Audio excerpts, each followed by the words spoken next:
Welcome back, Catters. Today we're going to read Chapter 16, A Correspondence.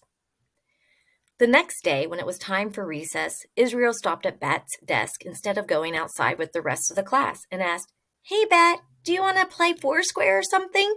"No," said Bat. He was still sitting at his desk. "No, you don't want to play Foursquare?" "No, I don't want to play anything," Bat answered.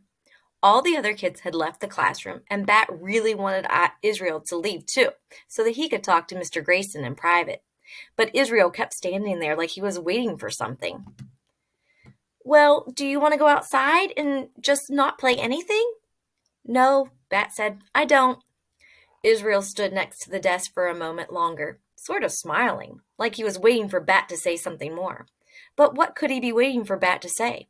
In his head, Bat ran through the list of things that he was supposed to remember to say to people. "Excuse me, I'm sorry, please, may I, thank you." "Thank you," Bat said. Okay, said Israel, and he shrugged, and then finally he left.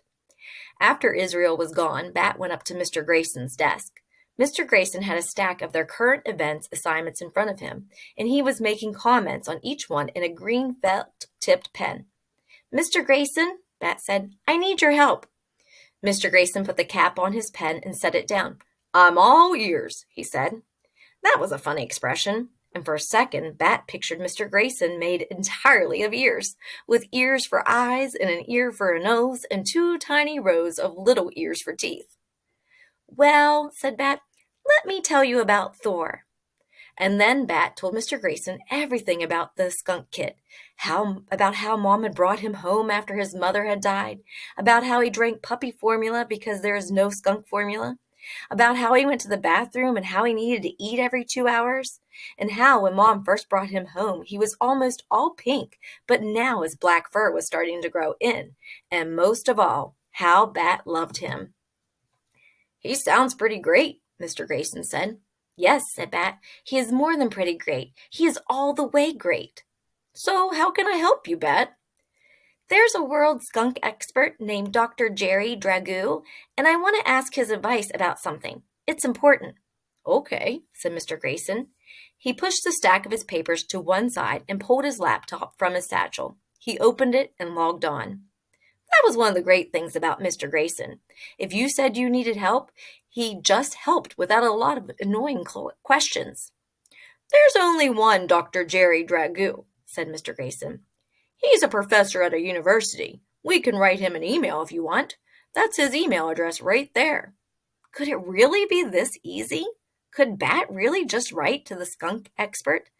Bat liked to send emails. He sent emails every month to his grandmother who lived in Idaho because he hated talking on the phone.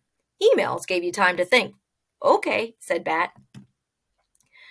"What do you want it to say? I can type for you." Mr. Grayson clicked on his email icon and typed in the address.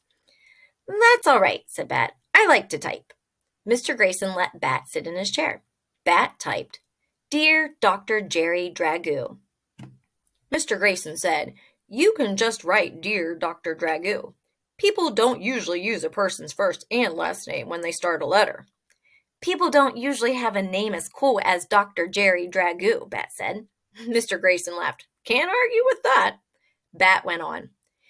"My mom brought home a baby skunk. She is a vet and she had to help him be born. His mother died, but she didn't have any diseases, and neither does he. His name is Thor. I want to keep him as a pet because I know I can be a good pet caretaker, even if I can't keep him forever. I want to at least keep him until he goes back home to the wild, not give him to the skunk rescue people. Please write back and say I can so I can tell my mom that a world skunk expert says yes. Then she will probably let me keep him." "Is that okay?" Bat asked. Mr. Grayson didn't answer right away, so Bat turned to look at him. Mr. Grayson's face was squinched up like he was trying not to laugh, or maybe like he was going to cry. "Mr. Grayson?" Bat asked. "What's wrong?" "Nothing's wrong, Bat. That's a very nice email. I will be interested to hear what Dr. Dragoo says." "Me too," said Bat. And at the end of the email he typed, "Sincerely, Bixby Alexander Tam. People call me Bat."